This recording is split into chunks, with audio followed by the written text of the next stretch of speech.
Hello, and welcome to No Favour for Pioneers, the Edinburgh Medical Heritage Podcast. Today I'm talking with Charlotte Holmes, a PhD student at the School of History, Classics and Archaeology. Charlotte, what's your thesis on?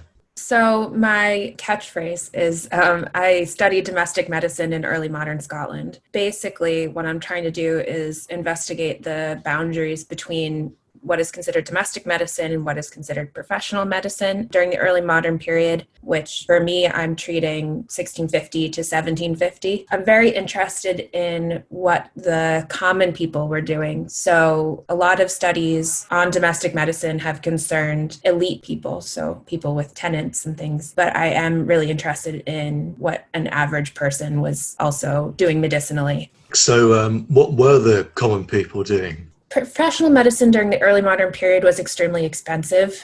So if you needed the help of a professional, being physician, surgeon, or apothecary, if you needed their help, it was extremely expensive and prohibitively so. So a lot of people were having to basically do what they could. So some people were able to have access to different herbs that they were able to go and collect in fields and meadows and things, and they were able to use those. So yeah, basically they just did what they could with what they had available to them. When was that transition, I suppose, between domestic medicine and what we have today? Or when did medicine become more accessible to people? So in history, the prevailing theory right now is in the 18th century, there was what historians have called a professionalization of medicine. But what I'm going to argue in my thesis is that also with the professionalization of medicine, you have, especially in 1726, when the Edinburgh Medical School was established, and in 1729, when the Royal Infirmary was established, people were being drawn out of their homes. So even before then, when people were seeking professional help, the physician and the surgeon, not so much the apothecary, but the physician and the surgeon were going to people's homes and providing medicine within the house. But with the establishment of professional realms and hospitals in particular, people were being drawn out of their home in order to get the medical care. And also there you see in the late 1700s, professional physicians basically taking over domestic medicine. So in particular, with the publication of William Buchan's Domestic Medicine in 1769. William Buchan was a physician who had obtained his MD at the University of Edinburgh, and he basically wrote about how he would have the common people treat themselves. Which is essentially to say, don't do too much.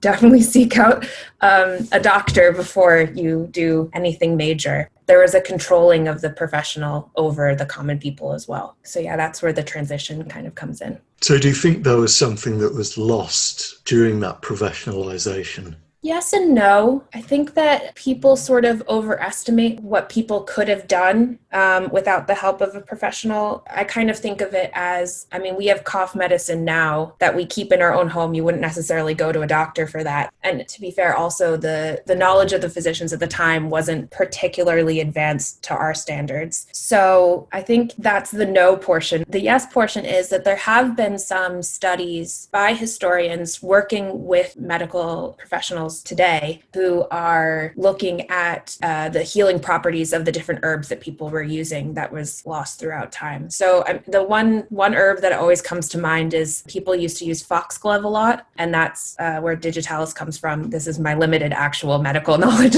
but digitalis helps the heart and things like that. So people are trying to gain knowledge from the use of these herbs. I would caution, I'm always cautious because, I am a historian. I think the interdisciplinary work is really interesting. So if I were to work with a medical professional, but I wouldn't necessarily advocate for us to go back to that time period. So yes and no, unfortunately. I'm very on the fence about that one.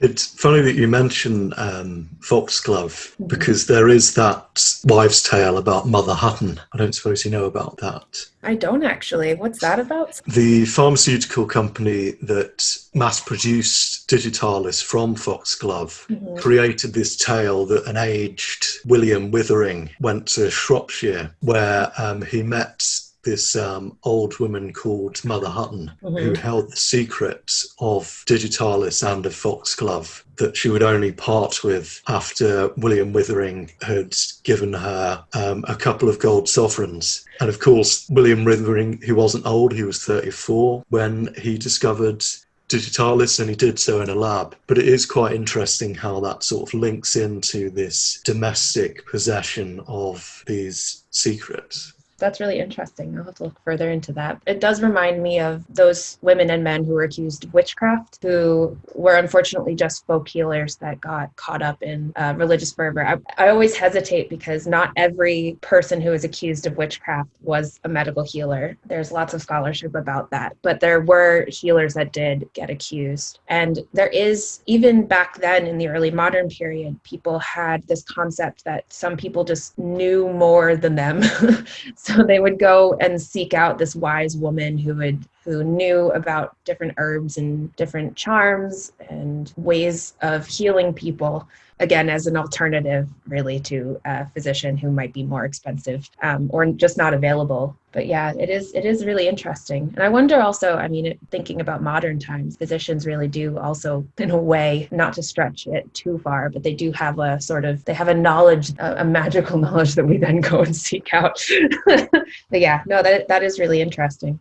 Do you think with people such as William Buchanan and the establishment of the medical school, do you think that created this premium of knowledge? Instead of having these wise old women who possess these secrets, now it's only an even smaller group? Yes, that definitely occurred. It's part of the professionalization of medicine, that patients who sought the women and men that they had sought before, they weren't the real physicians. They didn't really know medical knowledge.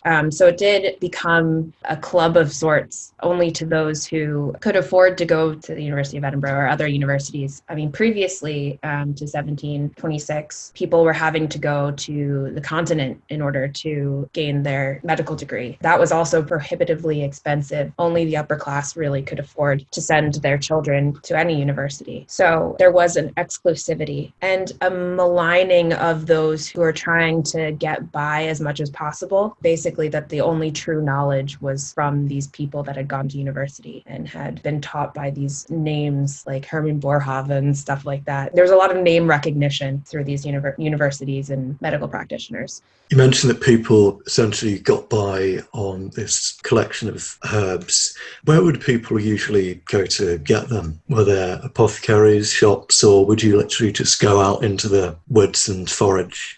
It was a bit of both. People that didn't have access to apothecaries would have been able to go out and forage their own herbs, but people did still go to apothecaries as well. And there were some things that you just wouldn't have been able to forage for. For example, things that were imported into the country. So ginger or cinnamon, nutmeg, those were really big medicinal herbs and plants. And you just wouldn't have been able to go out into the Scottish countryside and find those. So yeah, there was definitely some shopping involved. The other thing that apothecaries had were prepared medicines. So one of the more famous, particularly Scottish prepared medicines, were something called Anderson's pills, which you would have only really been able to buy at an apothecary. You get a lot of historical discussion on quackery, and it's those prepared medicines and the panaceas of those prepared medicines that really start to get people to make their own concoctions and try to sell them on the streets. It all started, I guess, in the apothecaries.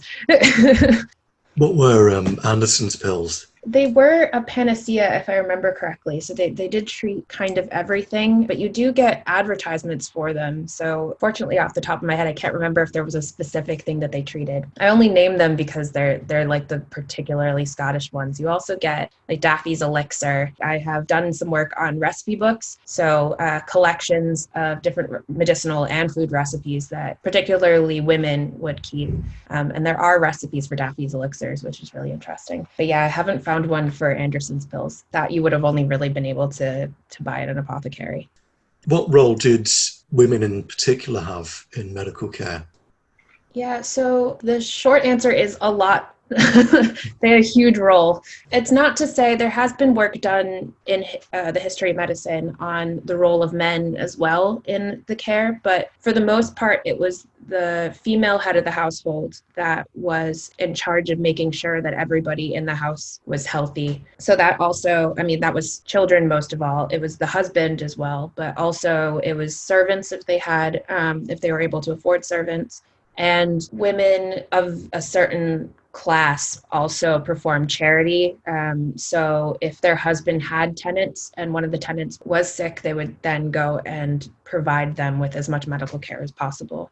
And Lady Hackett, she actually treated her minister who was sick at the time. So she just heard that he was sick and she went over and provided some care for him.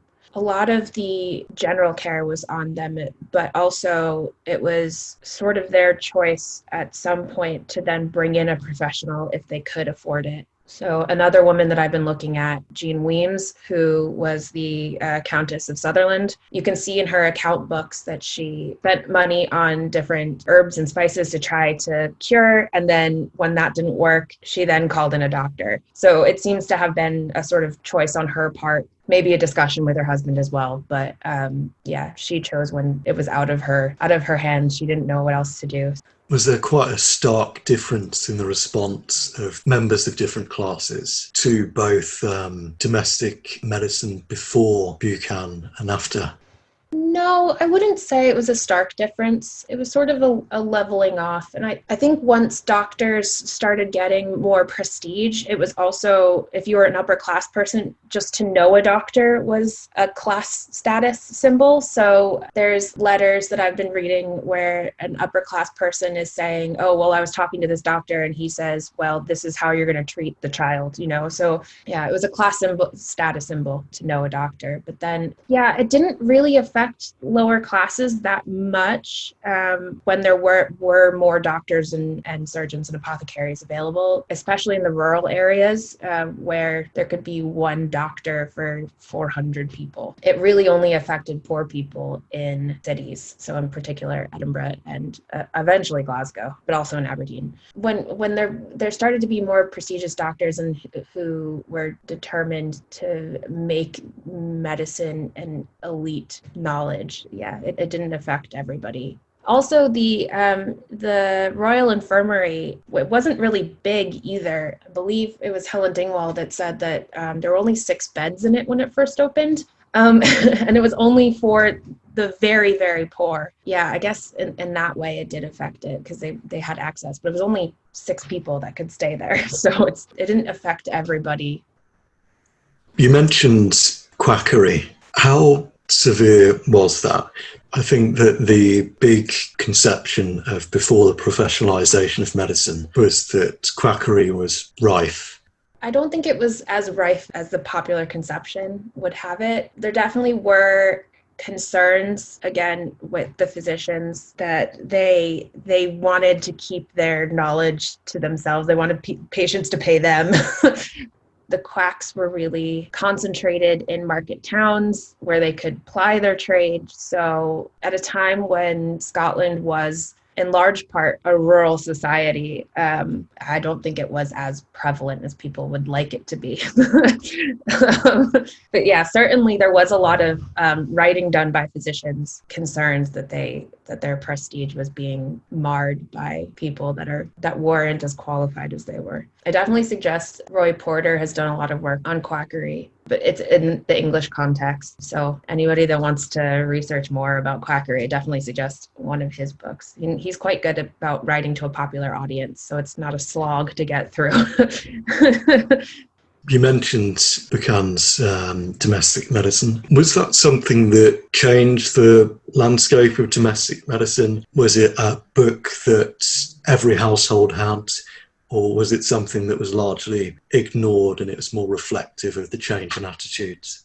No, it was extremely popular. It was a saying at some point that basically every household had a copy. So yeah, it did a lot to change the way in which people were treating within the house. Before that, the only other particularly popular Scottish text was John Moncrief's Poor Man's Physician, which wasn't as popular, but certainly there were copies within many households at the time. But the difference between the two is that John Moncrief was, well, there hasn't been much work on who he was really, but it seems that he was just a minister and just knew some recipes and wrote them down for people to look at or to consult. But that's where you get a lot of the crazy ingredients that modern audiences go a bit squeamish about, where it's like it's a boil and boil, toil and trouble, like kind of recipe book. But yeah, it was certainly popular. But then William Buchan, who was a physician, who was trained, who had all this knowledge, was saying, well, actually, like, this is what you should do, and a lot of what you should do is just eat right so that you won't get sick. It wasn't as much of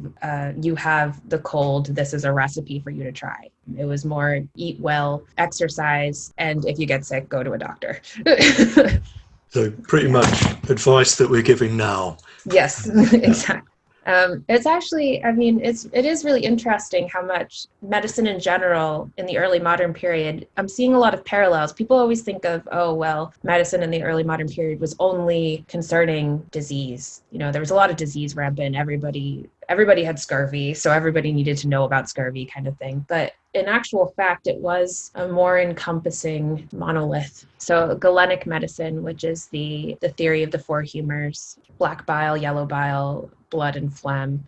Galen wrote a lot about eating well, what you should eat based on your set of four humors that you have in your body. And he did advocate exercise, and he did advocate going out in the fresh air. And so there was a bit of cosmetics as well, in a way that people, I mean, if your face was really red, it was believed that you had too much blood. And so then you would be treated for that. So it isn't as limited as people have been sort of thinking about it. I mean, even there's a Scottish proverb that I was reading earlier. It's eat measurely and defy the mediciner. So people were trying to prevent any sort of illness, even though illness and diseases were rife at the time as well.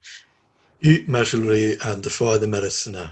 Mm-hmm. An apple a day keeps the doctor away. Yep, exactly. Oh, brilliant. It's all in history. The underlying science behind this advice wasn't sound, so we don't advocate understanding the humours anymore. Mm-hmm. But was it a focus on disease cure, eating well and exercising, or was there this focus on disease prevention? It was a prevention at all cost, because it wasn't certain that you would be cured. A lot of the diaries and things that I've read have talked about how it's all up to God, because it's a religious society at the time. So they've done all they can, but it's now in God's hands whether or not they're going to survive. Yeah, so I think that it's definitely a preventionist society. It's also really interesting because the way that the medicine worked was that it wasn't so much that they were curing the disease, they were trying to stop the humor. So that's why you get a lot of medicines that are purgatives and all those gross things. But it's because they're trying to get rid of the excess humor that is causing the illness. Sometimes the remedy is worse than the disease because you're having to evacuate through all means. So yeah, it's definitely not something that you would want to have to be ill, and on top of that, your blood is being let, and that's where the grossness comes in. Moncrief's Poor Man's Physician, was that reflective of how ministers in the church were involved in domestic medicine? Yeah, I think also, again, I've only ever really come across one other person that's really looked into Moncrief, and it's in a PhD thesis. It's Gabrielle Hatfield's PhD thesis. But yeah, it is reflective. It's also seeing a gap in the market, because there wasn't something after Culpeper, Nicholas Culpeper, who was the famous apothecary who wrote for the common man, also not a trained physician. And a lot of his books had come into Scotland, but there was sort of a gap in the market because Moncrief was published in early 1700s. It's not to say that the ministers that they weren't involved, because there is a significant amount of clergymen who, especially when somebody is sick, that they would come and visit the sick person. So there's a lot of trying to get God to heal you. But yeah, I haven't actually come across that many ministers being extremely involved in the day-to-day domestic medicine kind of thing. Do you know a lot about Culpeper's work? I know a fair bit. It is really interesting that his work seems to be the only one, because there were a lot of works being published in England at the time that were medical treatises specifically geared towards the common person. So you get things like The Queen's Closet Opened and books of recipes. And Culpeper seems to be the most well-known and read that I've noticed in Scotland. So I've come across at least 3 different women who own at least one of his books, and not so much the other ones. So it seems that he was even incredibly popular north of the border, and especially his herbals and things like that were particularly popular. Later on, you do get other professionals as well who were published in England, although the one that's coming to mind was actually a Scottish physician, Dr. Cheney, who wrote a treatise on long life. The full name is escaping me, but it was, again, a book concerning diet, because he had gotten up to 400 pounds or something and had moved down south to Bath and had completely changed his lifestyle and had lost all the weight and wrote a book about it. So that also gets pretty popular north of the border as well. Apparently the medicinal benefits of the bath waters in Bath were beneficial. So did Dr. Cheney essentially write one of the first weight loss books? In a way, he did. And it is also particularly interesting because as a vegetarian, he was one of the first to actually advocate a vegetarian diet. It is very interesting, but he doesn't get popular so much as a diet book. I think the first really popular fad diet doesn't come around until William Banting in the 1800s. But yeah, I guess you could argue that his is the first weight loss book, yes. You mentioned all of the bubble, toil and trouble recipes. I don't suppose you have an example of one. If you look at the pharmacopoeias of the Royal College of Physicians in Edinburgh, you do get the sense that even professionals used things that we would now maybe not consider appropriate. And they were completely sanctioned by professional physicians, Royal College of Physicians in Edinburgh. The thing that comes to mind in particular is skulls were used quite often, but there is a recipe that uses a male skull for convulsion fits. For a male, take the skull of a female, beat it into powder, and take thereof 2, 3, or 4 grains according to the age of the patient, infused in ale, or any other liquor he can drink, let him drink thereof for several mornings together. For a female, the skull of a male. So there's an example of a recipe. But there's also, toads were a thing that, boil, toil and trouble kind of thing as well. But toads were actually used in medicine. And another really popular recipe ingredient was snails, which people, I assume, could just go out. That they do say that it has to be a garden snail. So they just go outside and pick a few snails and come back and use it in their medicine. So there are definitely ingredients within recipes and professional medicinal recipes that we would today maybe find a bit unsavory. At this point, at least the recipes that I'm looking at, you don't get so much of the things like laudanum, which were popular in the 1800s and things. I think the only popular conception of a bad medicinal ingredient is there's a recipe that I found that has mercury in it, but you don't get so many of the really popular unsavory. Although now, come to think of it, there are a couple of recipes with lead in it. So yeah, it's really interesting. You don't get that many with unsavory ingredients. When people were designing these recipes, was there some prevailing logic behind this ingredient deals with this humour, or was it all trial and error?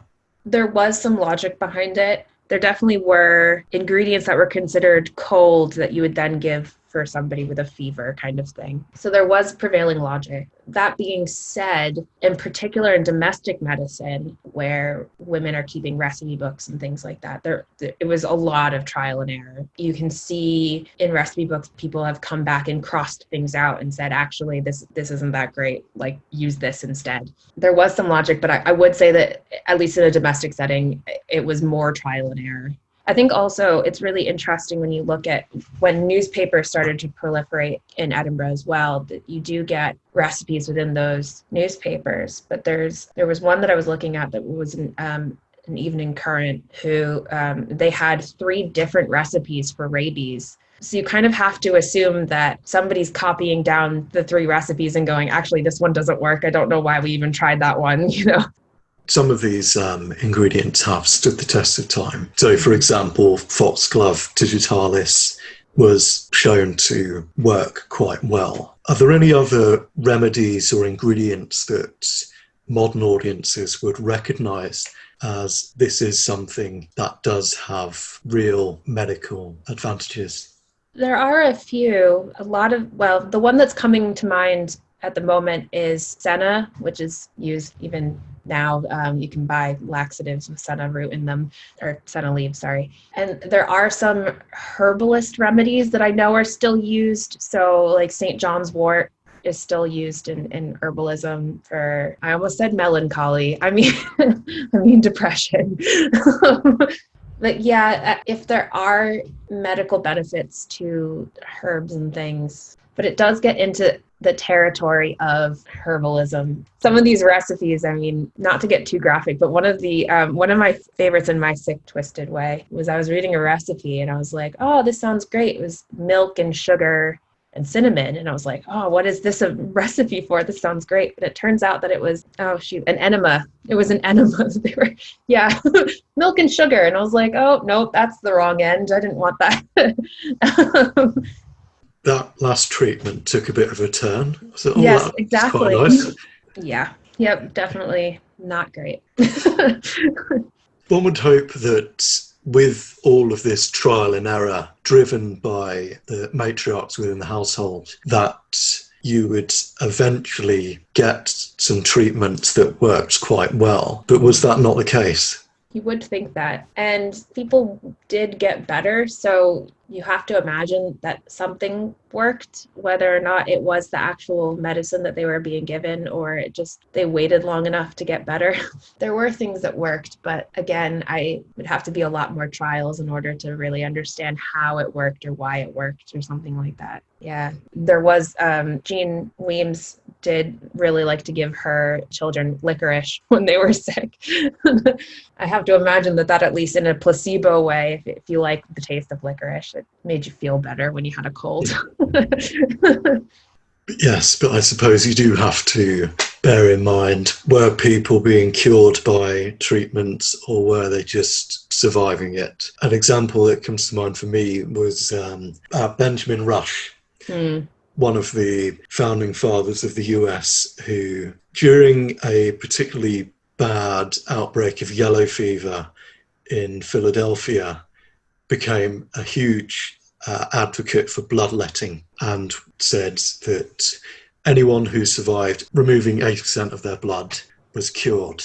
And I haven't lost any patient who has been letted 8 to 12 times. And of course, that is the course of the infection, about 8 to 14 days. Less of the cure and more surviving the treatment. Yes, definitely an element of that. It's definitely a bit of a tangent, but it is really interesting when people say like, oh, I want to go back in time and like see what it's really like. I'm like, no, you don't. Like, you don't want to go back in time. It was kind of awful if you got sick.